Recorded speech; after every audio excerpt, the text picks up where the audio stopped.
হরি ওম তৎসৎ, হরি ওম তৎসৎ।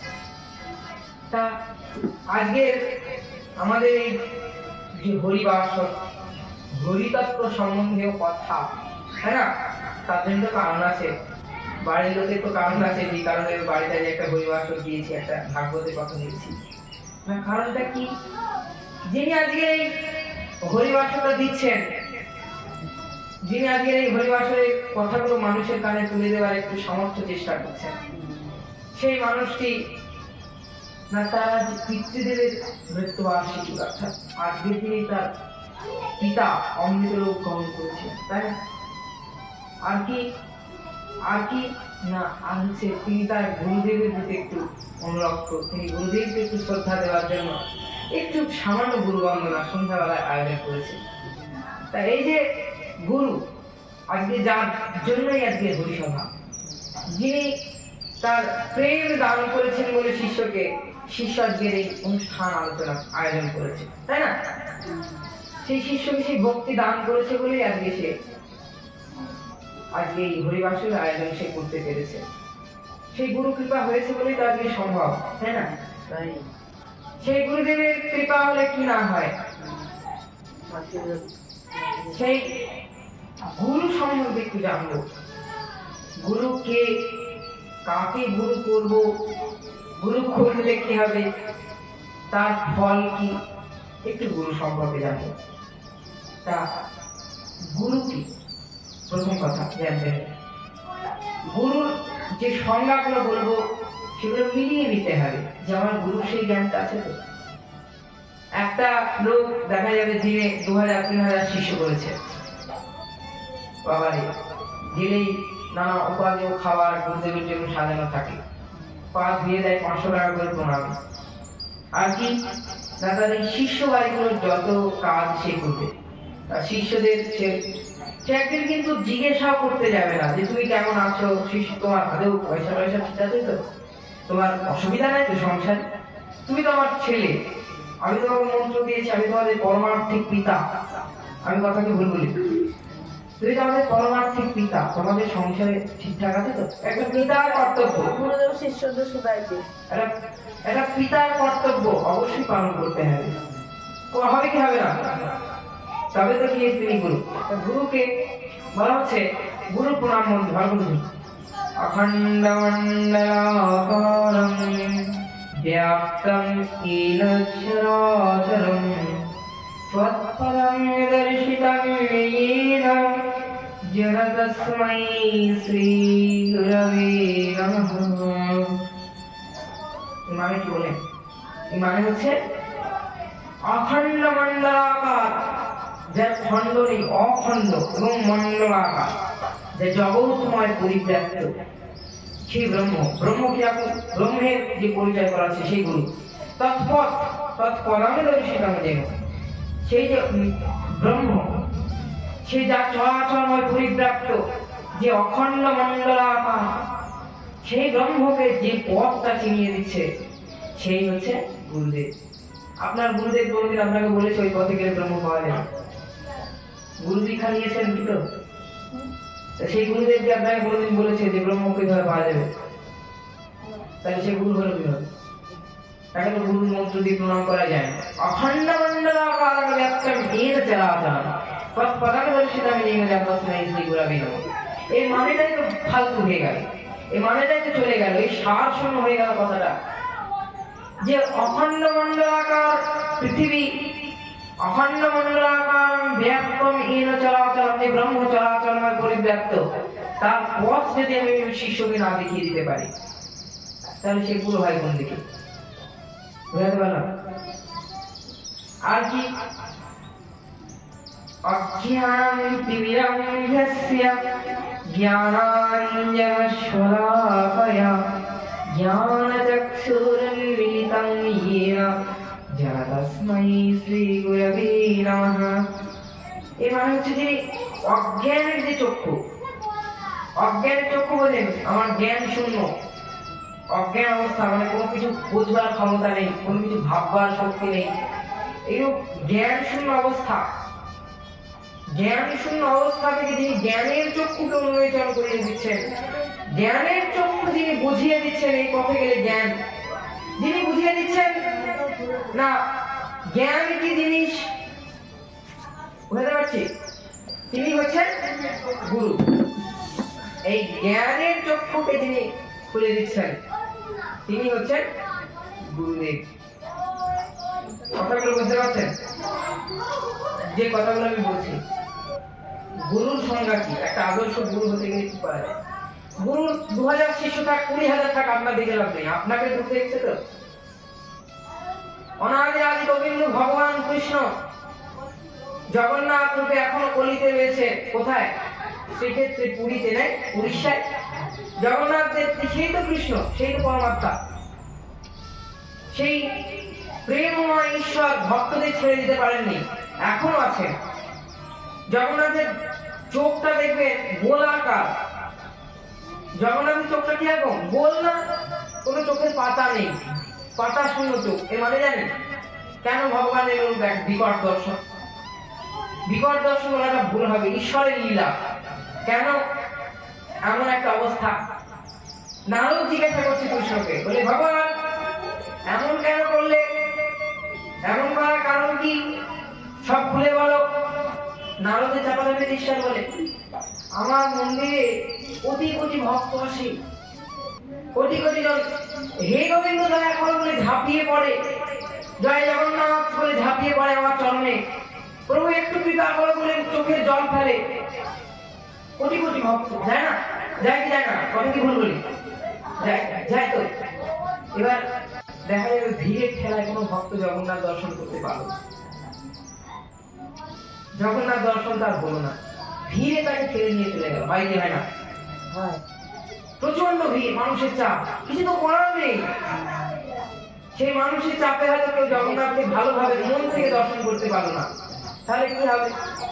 জগন্নাথের বলে কোনো সাধু যদি, কোনো বৈষ্ণব, কোনো ভক্ত যদি আমাকে দর্শন না করতে পারে, আমি তো দর্শন করতে পারবো, আমি তো পারবো। কে এসেছিল না এসেছিল, আপনি জগন্নাথকে দেখুন আর না দেখুন, তিনি পরম পিতা, তিনি আপনাকে দেখেছেন, আপনি এসেছেন কাছে। ওই সময় চোখের পাতা থাকবে না। কেন থাকবে না? চোখের পলক যদি পড়ে, সেই মুহূর্তে যদি কোনো ভক্তকে আমার থেকে ছেড়ে সরিয়ে দেয়, আমি তাকে যদি দেখতে না পাই, আমার পাতা দরকার। জগন্নাথ দেব এমন এক দেবতা যাকে কি করা হয়, দিনের বেলা থেকে রাতে ঘুমানোর আগে সাজিয়ে দেওয়া হয় বেশি করে। আপনি আমাদের যে মন্দিরগুলোতে ফুল টুল নিয়ে যান না, ফুল ফল ঈশ্বরের জন্য, সেই ফুলটা গেলেই ঠাকুর মশাই বা পুরোহিত যিনি থাকেন তিনি সরাসরি ঈশ্বরকে দিয়ে দেন। দেন না? দেন কি দেন না? এবার জগন্নাথ মন্দিরে শ্রীক্ষেত্রে গেলে তা হবে না, 3 বার আপনার ফুলটাকে যাচাই করা হবে, 3 বার। কিভাবে? প্রথম জন দেখবে ফুলগুলো ঠিক আছে তো, ফুলগুলো এটা ওটা না তো, আদর্শ ফুল তো। দ্বিতীয় জন দেখবে ফুলগুলো মরে যায়নি তো, মুদে যায়নি তো।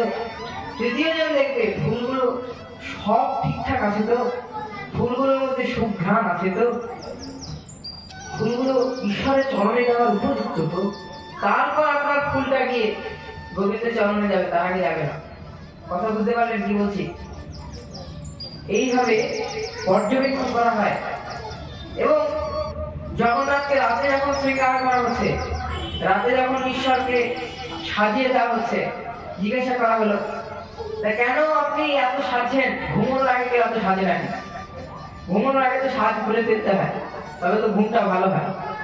বলে নারদ আমি ঘুমোই না রে।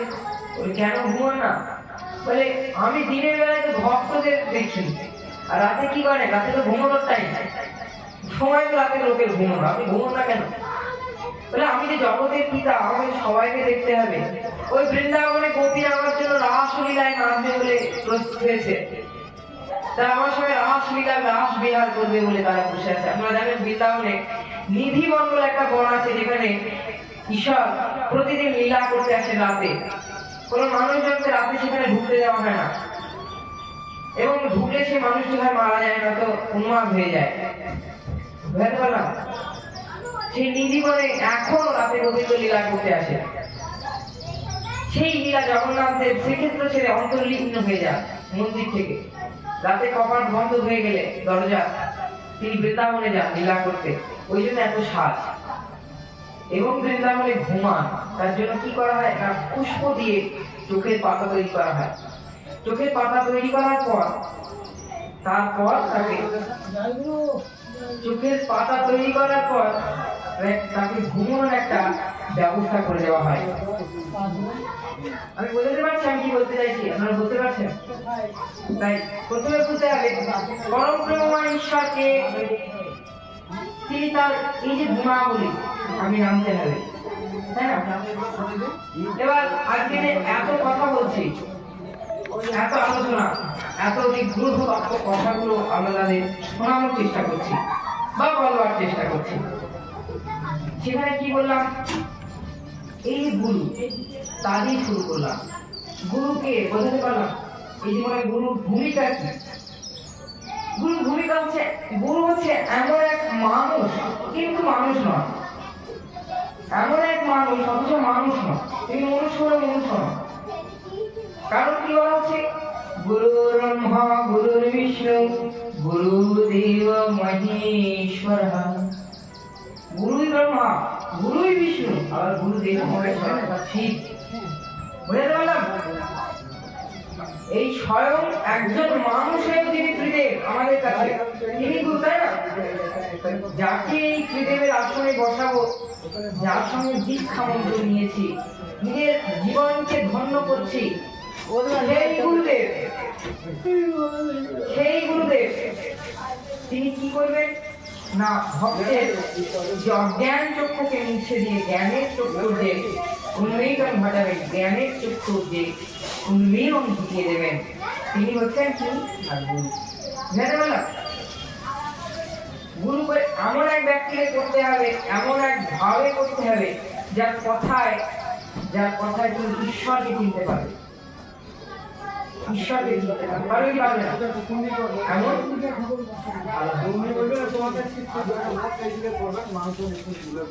এবার সেই গুরু একটা মানবের জীবন পাল্টে দেওয়ার ক্ষমতা রাখে। গুরু কৃপা যদি করে তাকে ঈশ্বর কৃপা করে। একজন বৈষ্ণবের পদধূলি যদি গঙ্গার জলে পড়ে, গঙ্গার জল পবিত্র হয়, কে বলে? ভাগবতে বলে। বৈষ্ণবের চরণধূলি যদি পড়ে গঙ্গার জলে, গঙ্গার জল পবিত্র হয়, ভাগবতে বলে, তাই না? সেই হচ্ছে এমন এক লোক যার পায়ের ধুলো গঙ্গায় পড়লে গঙ্গা পবিত্র হয়। তাহলে সেসব জায়গায় দেশি লোককে করা যায় না, সেসব দেশি লোককে করা যায় যায়। এবার কোন ব্যক্তি তার সঙ্গে দীক্ষা দিতে যাবে, কি বলবে? বলে ঠাকুর আপনার সঙ্গে দীক্ষা নেব। বলে ঠিক আছে, হবে। কত দিদি বল, প্রণামী কত দিদি বল, এটা তো কথা হবে। এটা হচ্ছে বর্তমান কলির গুরু, ঠিক না? আদর্শ গুরু কে হবে? তবে আদর্শ গুরু পরিচয় দেখো, বলছে যিনি ভক্তকে বলছেন, আরে দীক্ষা মন্ত্র তো নিবি, ঈশ্বরকে পাবি, ঈশ্বরের ভার বহন করতে পারবি তো, ঈশ্বরকে ডাকতে পারবি তো, আমার প্রদত্ত মন্ত্রটা জপ করতে পারবি তো? একজন রামকৃষ্ণ পরমহংসদেবের কাছে গেলেন, বলে ঠাকুর আমায় উদ্ধার করো, ঠাকুর আমায় উদ্ধার করো এই জগৎ থেকে। এবার উদ্ধার করবে, উদ্ধার করবো তা বলো, তাহলে আমি যে তোমাকে মন্ত্র দেবো, সেই মন্ত্র জপ ধ্যান করতে পারবে? জপ ধ্যান করতে পারবে? তাহলে জপ ধ্যান না, আমার অত সময় নেই। সেই ভক্ত বলছে জপ ধ্যান করার মতো সময় আমার কাছে নেই, আমি সাংসারিক মানুষ, সংসারে নানা মানুষজন, আমার স্ত্রী আছে, আমার সন্তানাদি আছে, আমি জপ ধ্যান করতে পারবো না। আমি জপ ধ্যান করতে পারবো না। তবে কি করবে? জপ ধ্যান তো পারবি না, তাহলে এক কাজ কর, পরমহংসদেব বলছেন, তাহলে ধ্যান করতে না পারি জপ করতে পারবি? বলে না, আমার জপ করার ক্ষমতা নেই, অত সময় এখন আমার সংসার থেকে বার করতে পারবো না। তাহলে জপ করার তোর কাছে সময় নেই, তুই বলছিস দীক্ষা নেব, নিজেকে উদ্ধার করবো, এই জগতের মঙ্গল ভীতি কামনা করবো, কলির পাশ থেকে মুক্ত হয়ে যাব, আমাকে গুরু হিসেবে মানলি, কিন্তু তুই আমার দেয়া মন্ত্রটা জপ করতে পারবি না? তোর আমার অত সময় নেই। এবার ঠাকুর একটা চাল দিলেন, বললেন তোরে মন্ত্র জপ করতে হবে না, তুই আমার নামটা তো উচ্চারণ করতে পারবি মনে মনে।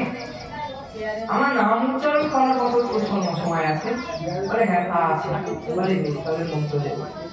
অতএব আদর্শ গুরু অবশ্যই তার শিষ্যকে কোথায় বলবেন যে তুমি, তোকে আমি দীক্ষা দেব, তুই সেই ঈশ্বরের ভার বহন করতে পারবি তো? ঈশ্বরের ভার বহন করতে পারবি তো? এই হচ্ছে আদর্শ গুরুর পরিচয়। বোঝা গেল না? বোঝা গেল না?